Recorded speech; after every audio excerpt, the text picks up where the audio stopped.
Peter chapter 3 verse 15. Ready, read.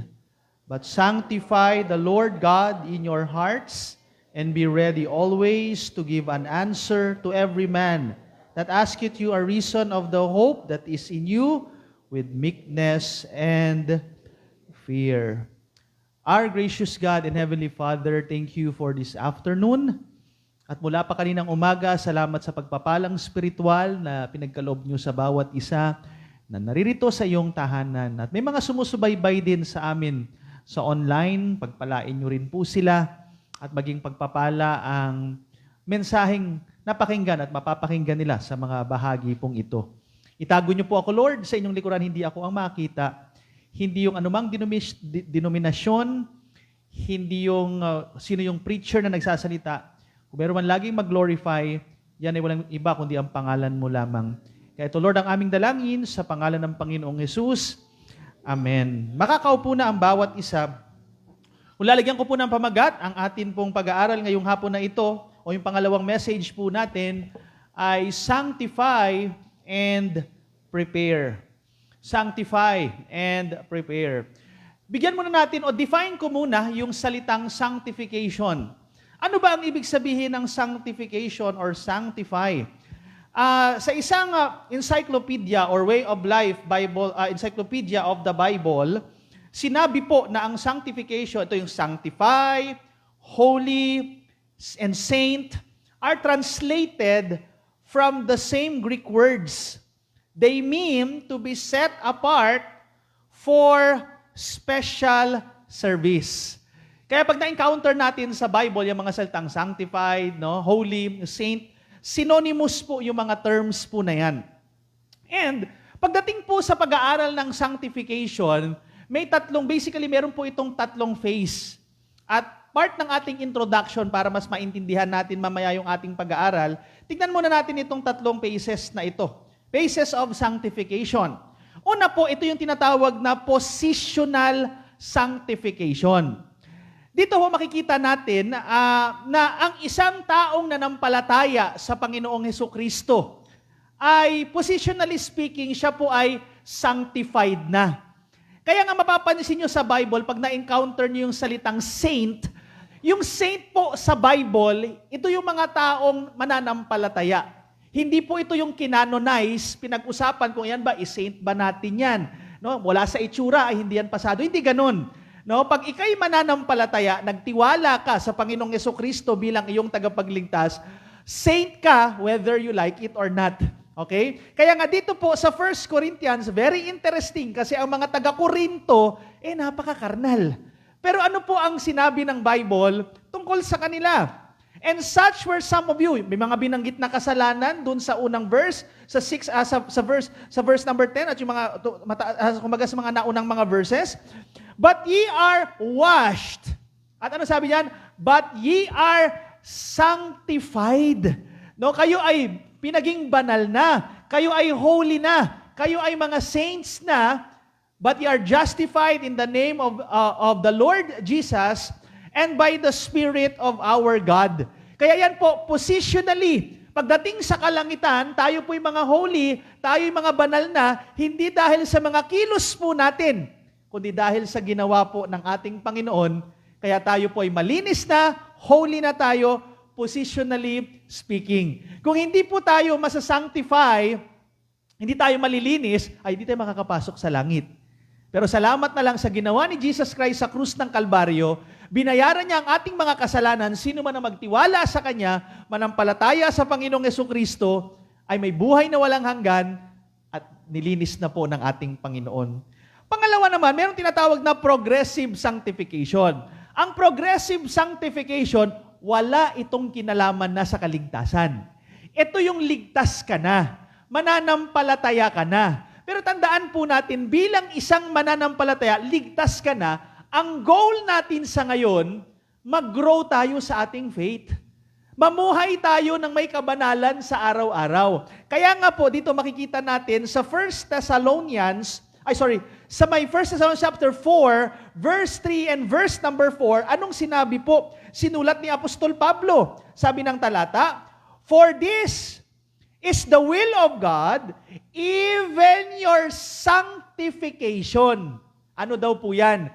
That ye should abstain from fornication, abstain from porneia, sexual immorality, that every one of you should know how to possess his vessel in sanctification and in honor. Kaya dito po, bilang mananampalataya sa pang-araw-araw na buhay po natin, kailangan lumakad tayo na tayo po ay, kumbaga, let's abstain sa mga immoral na mga gawain.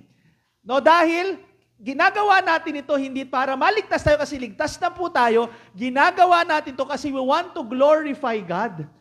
Gusto natin bilang mga anak ng Diyos ay mabigyan ng kapurihan ng ating pong Panginoon at syempre, pagdating po doon sa ating tinatawag na Bema Judgment, sa pagharap natin sa Diyos bilang mga mananampalataya, kasi ang Bema Judgment is for believers only, pagharap natin sa Panginoon, magkaroon tayo ng reward.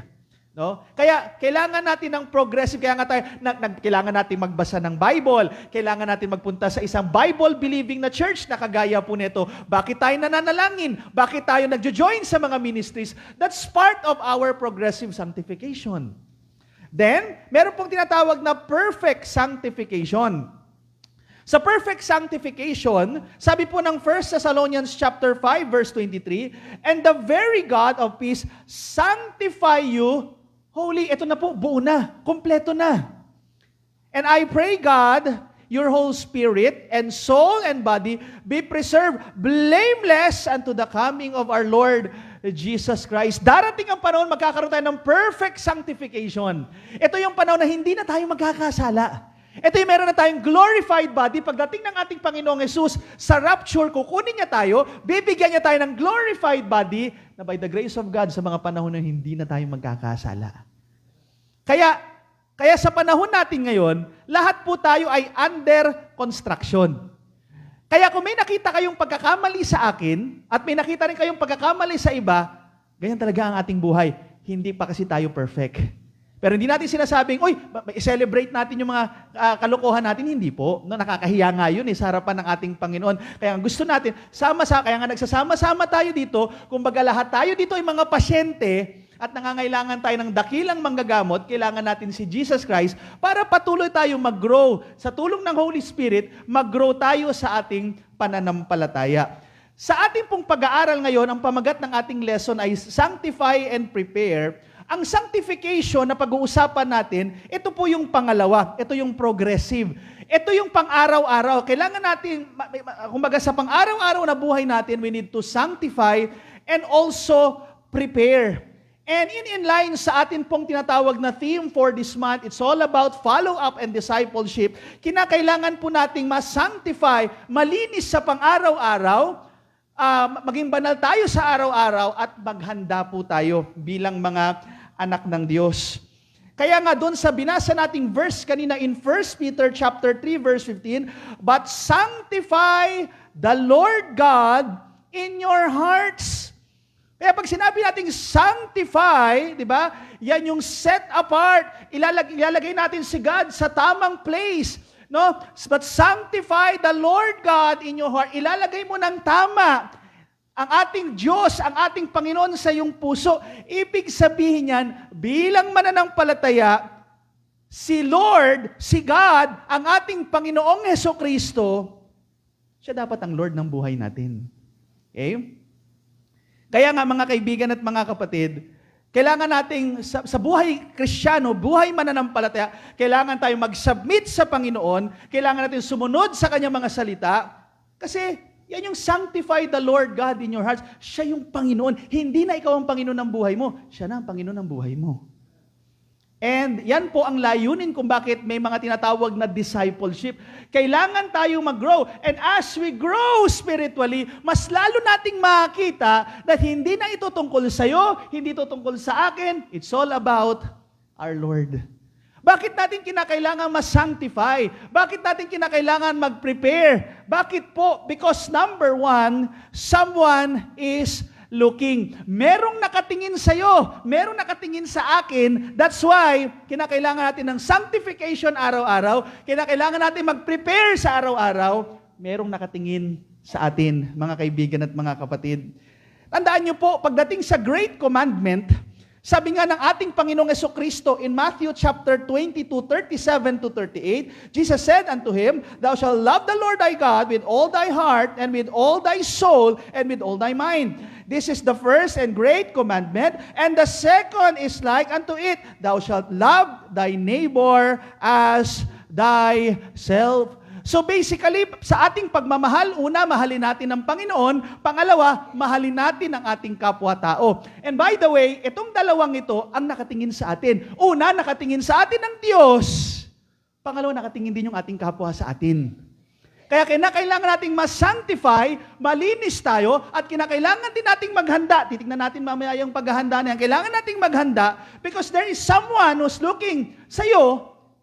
Una po ang Diyos, pangalawa yung ating kapwa. Una po, letter A, looking to your character. May nakatingin sa yung pag-uugali kung ano yung meron ka.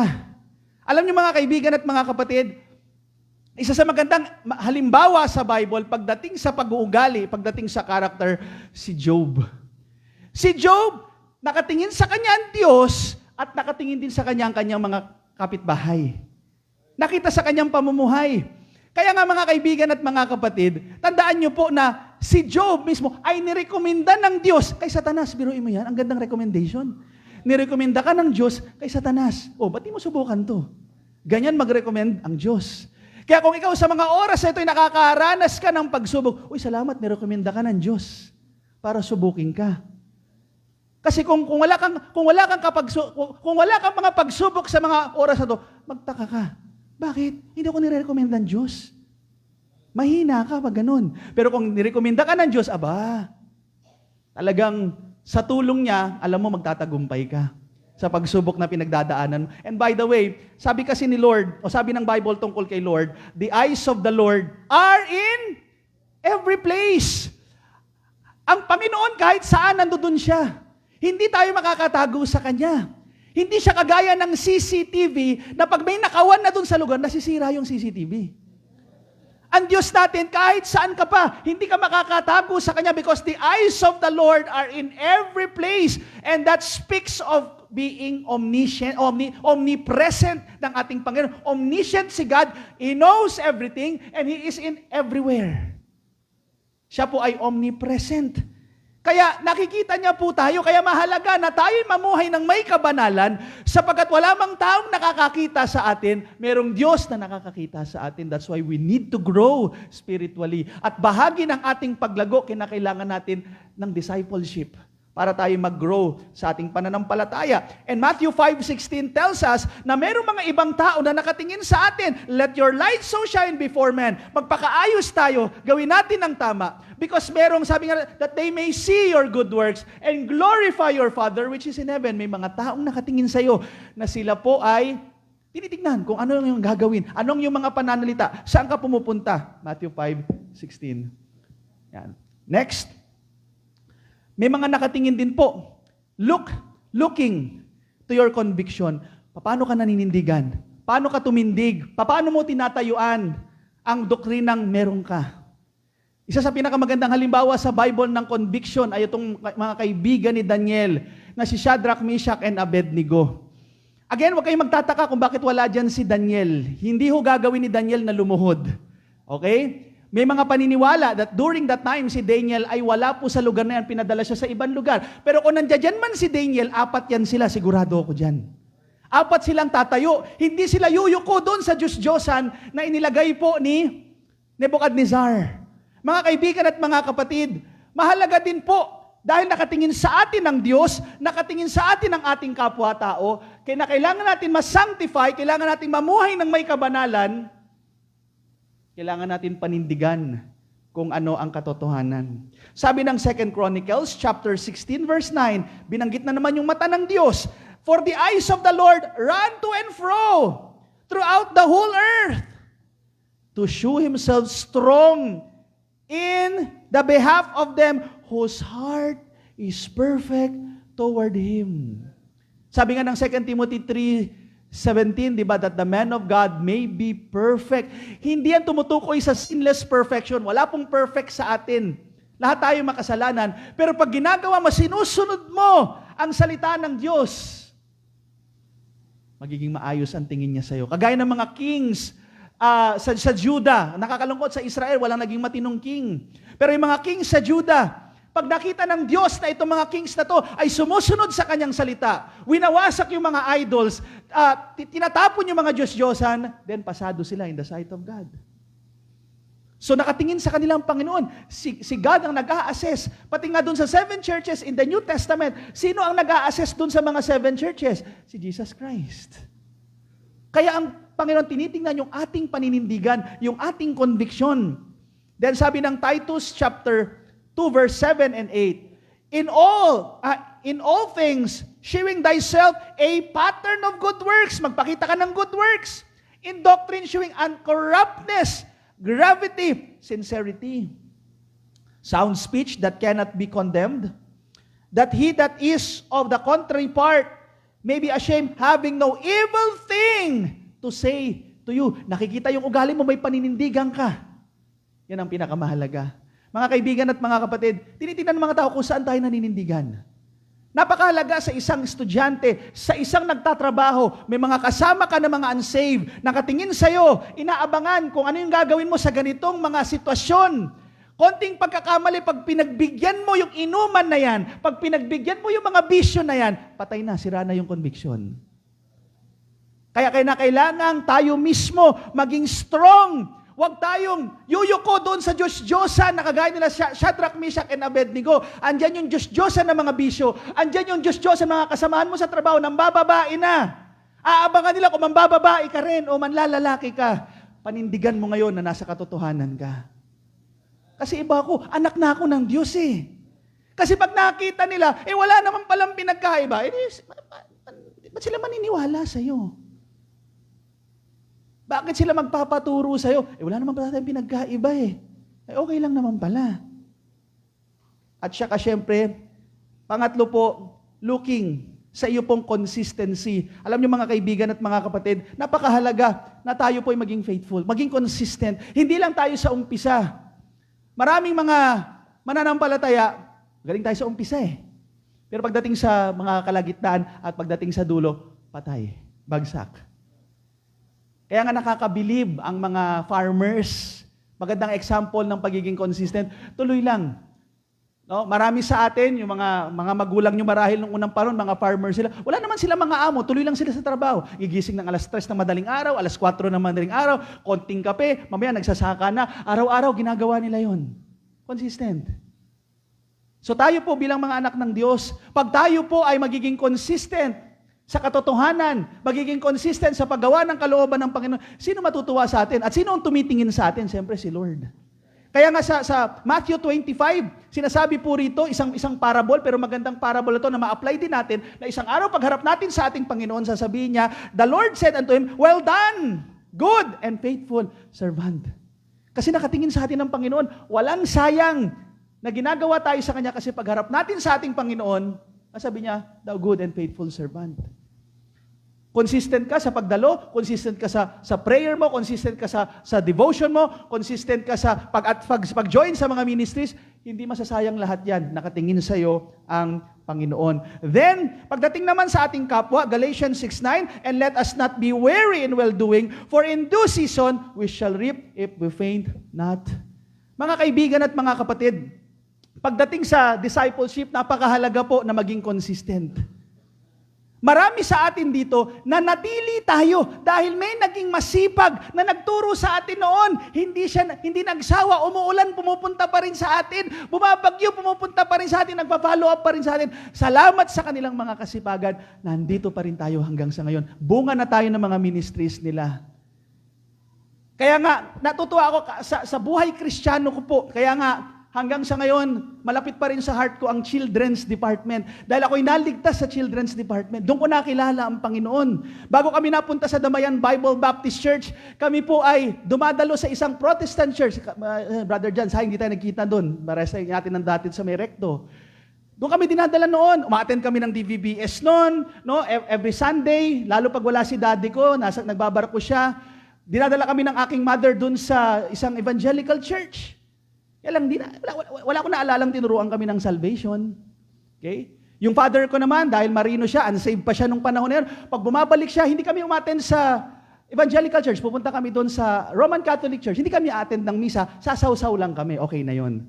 Diba? Ganun lang ang ginagawa ni daddy ko noon. Saw-saw lang, okay na. Hindi nga namin alam kung ihi na yun o talagang ano yun kung holy talaga. Pero yun nga, kumbaga, salamat dahil isang araw, yan, ang Pastor Edwin Tan, nagpunta doon sa lugar namin, no, dala yung kakarag-karag na sasakyan, sinundo kami, dinala kami dyan sa Damayan Bible Baptist Church, sa may Bagong Ilog.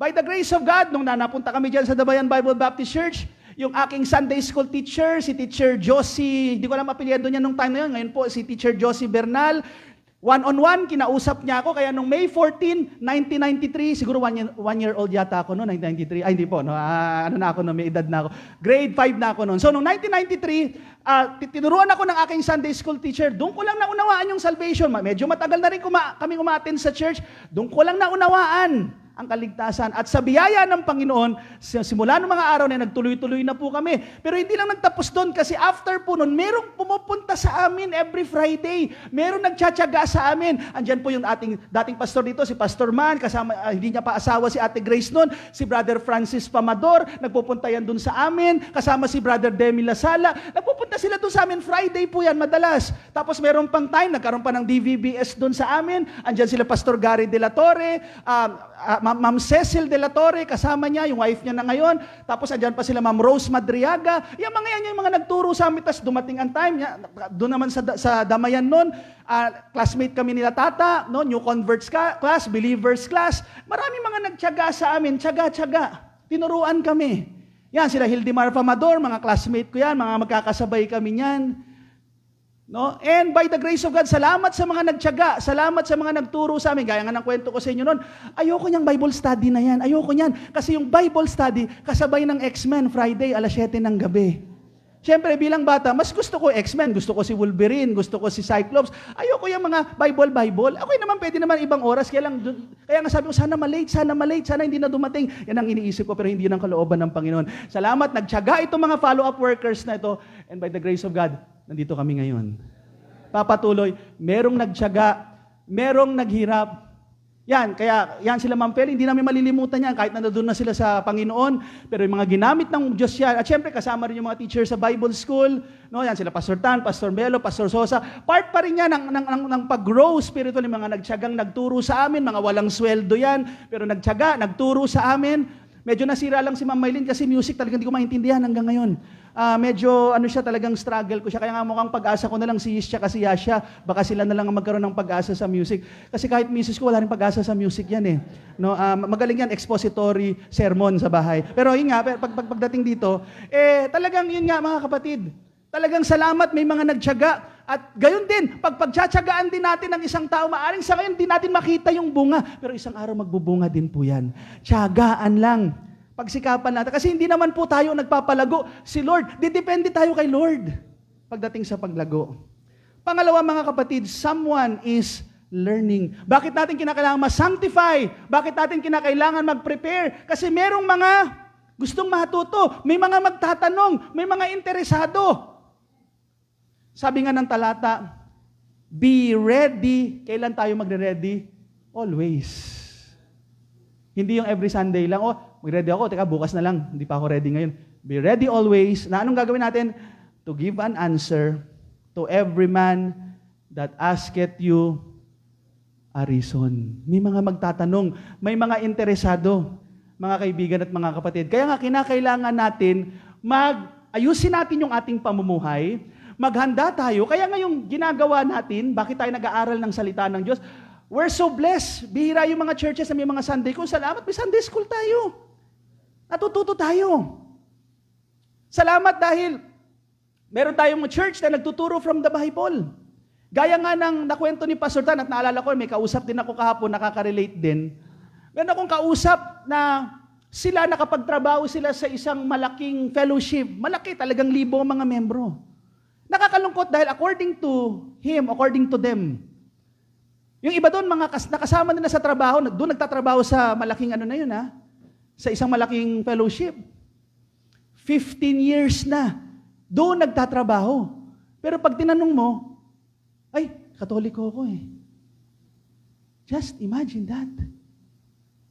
Mga kaibigan at mga kapatid, nahalaga po na tayo ay maghanda sapagkat may mga dapat tayong maturuan.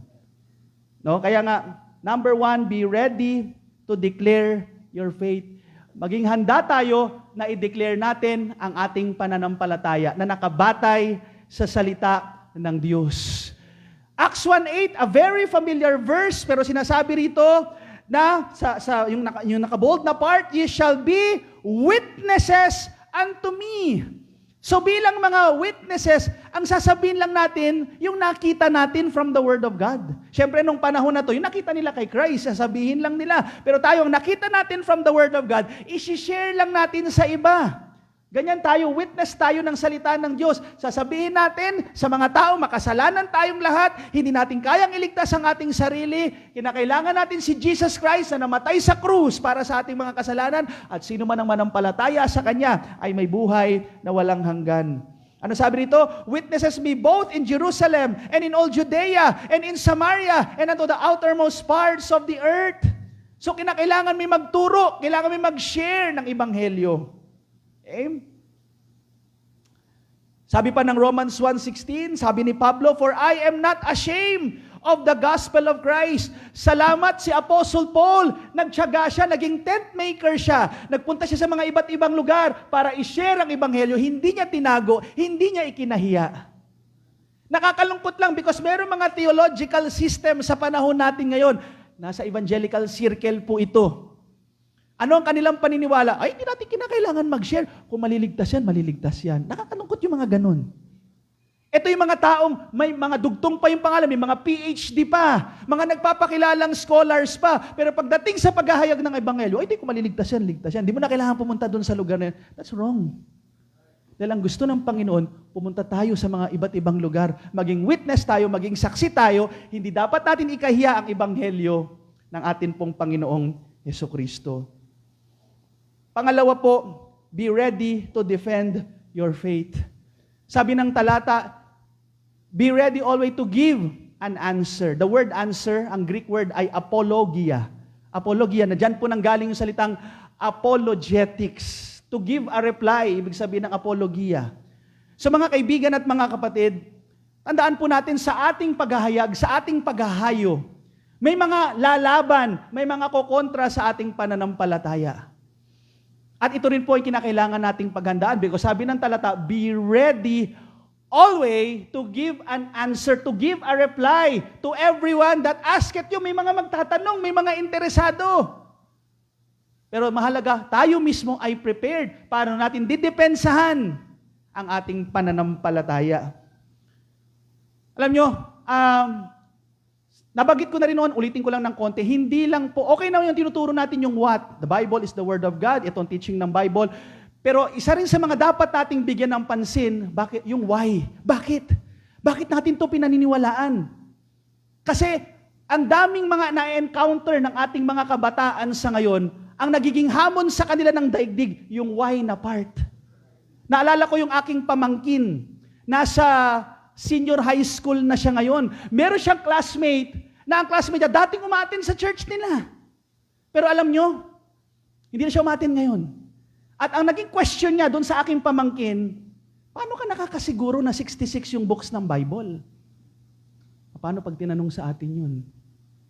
Tapos ang mga question pa, ano yung Book of Enoch? Take note, yan mga pinag-uusapan ng mga kabataan. Ano yan? Na para bang lumalabas, may kulang sa Bible natin. Kaya mahalaga na hindi lang tayo marunong mag-declare, marunong din tayo magdepensa ng ating pananampalataya.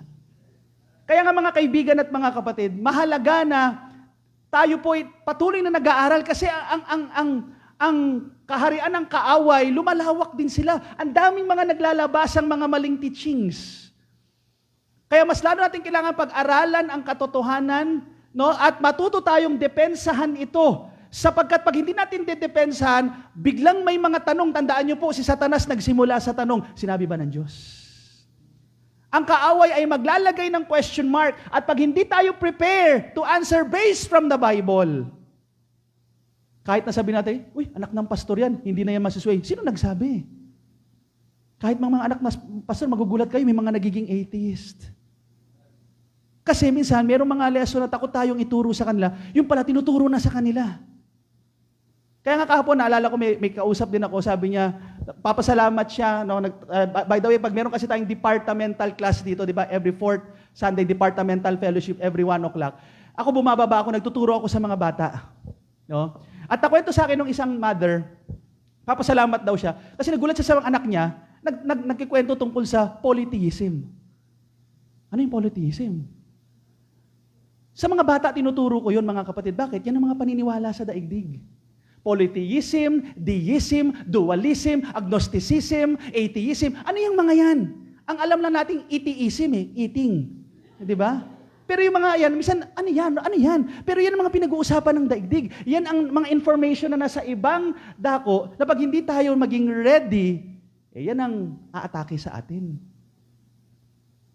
Kaya nga mga kaibigan at mga, it's very important na marunong tayong dumepensa sa ating pananampalataya. Kaya lang minsan, tayo rin ay mga basic lang minsan, hindi pa pala tayo convinced. Kagaya niyan minsan, may mga mananampalataya pa na sila ay marami pa palang mga pamahiin. Diba? No? Basic na basic. Minsan, makakasalubong ng itim na pusa. Natakot na. Naku, itim na pusa. Mapa-sign of the cross pa na hindi naman tinuro ng Bible. Diba? Nakita ng itim na pusa. No? O kaya na minsan, may magugulat ka, may mga iba pang mga mananampalataya. No? Merong burol, naamoy yung pabango ni Lola. Uy, nagparamdam si Lola. Lola. Mga kapatid, hindi yan biblical.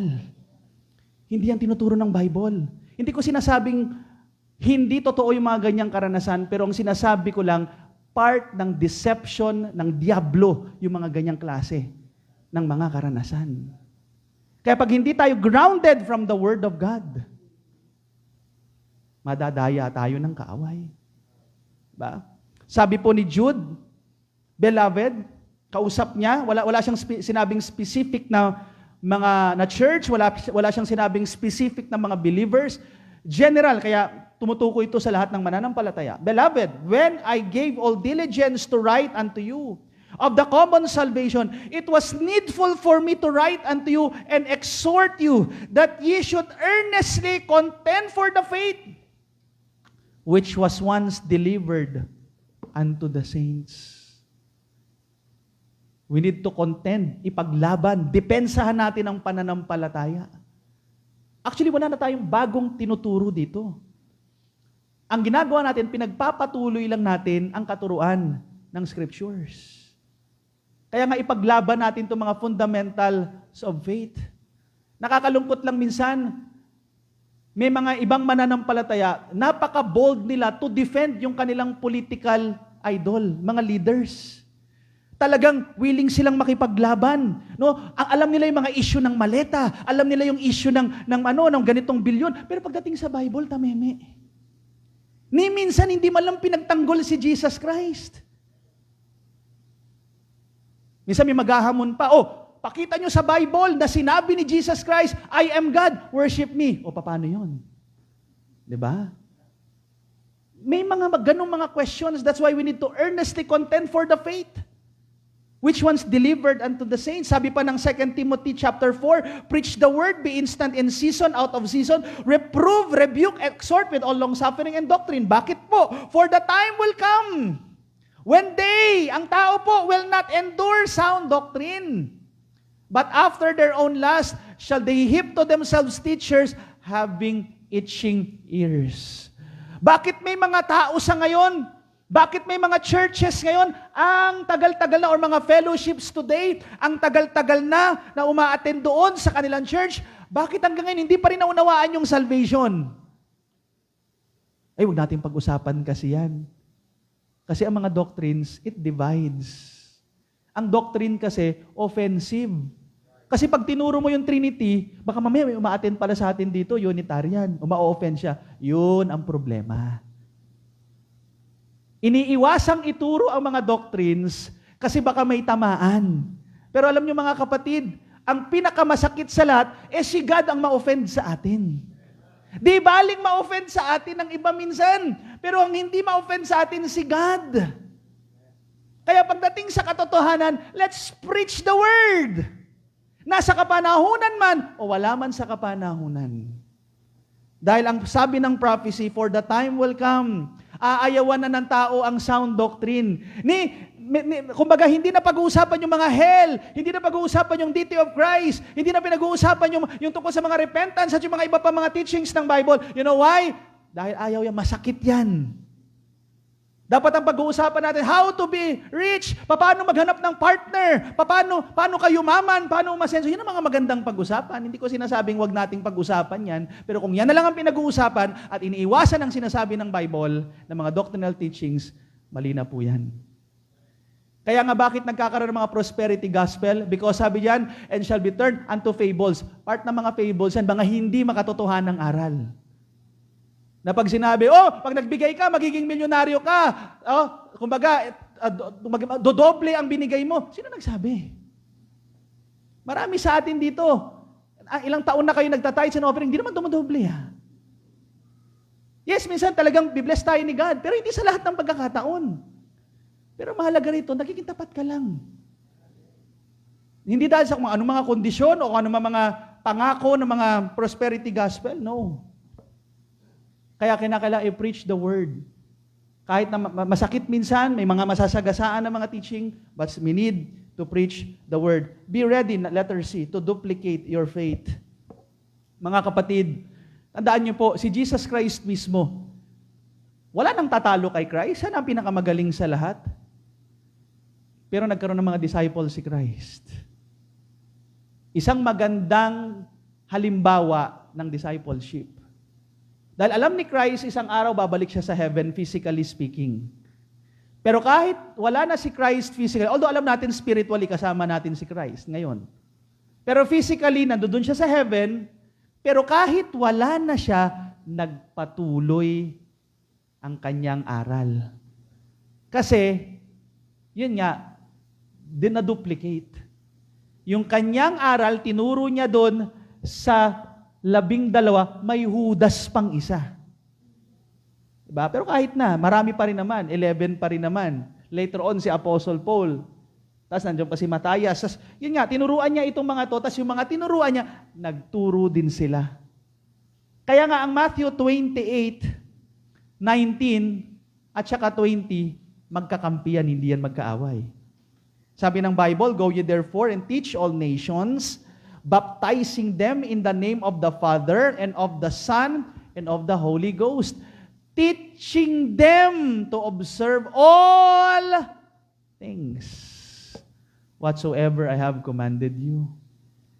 Kaya dahil po sa discipleship na yan, si Jesus Christ bumalik na sa heaven, namatay na lahat ng mga apostles ni Christ, nagpatuloy pa rin sa kontinente ng Europa ang ebanghelyo hanggang makarating sa Estados Unidos, hanggang makarating sa Pilipinas. Bakit? May discipleship na nangyari. May mga tinuruan, may mga training. And next po, sabi pa nga ng 2 Timothy chapter 2, thou therefore, my son, be strong in the grace that is in Christ Jesus. Tinawag ni Paul na son. Etong si Timothy, hindi niya anak si Timothy biologically, pero masasabi nating naging estudyante niya, tinuruan niya.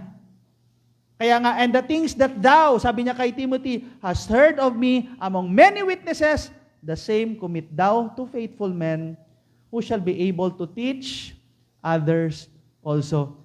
That is discipleship. Na dinuplicate ni Christ, apostles, hanggang dumating ang time, ang ebanghelyo ay kumalat na sa buong mundo at bumabalik na ngayon sa Jerusalem ang salita ng Diyos. Mga kaibigan at mga kapatid, tandaan niyo po, hindi naman nagbabago ang programa ng Diyos, same pa rin. Maaring nagbabago man ang mga ilang mga methodology, no? May mga pagbabago minsan sa mga design ng church building, pero ang mission natin hindi pa rin naman nagbabago. Kaya tuloy lang po tayo, go ye therefore and teach all nations. Tapos, teaching them to observe all things whatsoever Christ commanded us to do. Our gracious God and Heavenly Father, maraming salamat, Panginoon, sa oras na ito. Salamat mula pa kaninang umaga hanggang ngayong hapon sa aming mga napakinggan na mga teaching, preachings. Bless us, Lord, sa aming paglabas sa building na ito. Hindi kami yung nakarinig sa kaliwa, ang tenga lalabas din sa kanan, kundi pumasok sa aming puso ang aming mga natutunan, ang aming mga napakinggan, at simulan namin, Lord, kung kinakailangan paglabas namin dito, mag-isip kami ng isang prospect na aming mabahaginan, at hindi lang yan, pagtsatsagaan namin sa follow-up. In fact, kahit isa lang, Panginoon, kahit isang tao lang ang i-goal namin, lahat kami rito, kung gagawin lang namin yan, isa lang, malaki ang mangyayari. Malaki ang maidadagdag for the glory of your name. Kaya bless us, Panginoon, na itong tema namin ay hindi po hanggang tema lang, kundi maging way of life ng mga anak mo dito sa Faith Baptist Church. In Jesus' name, amen.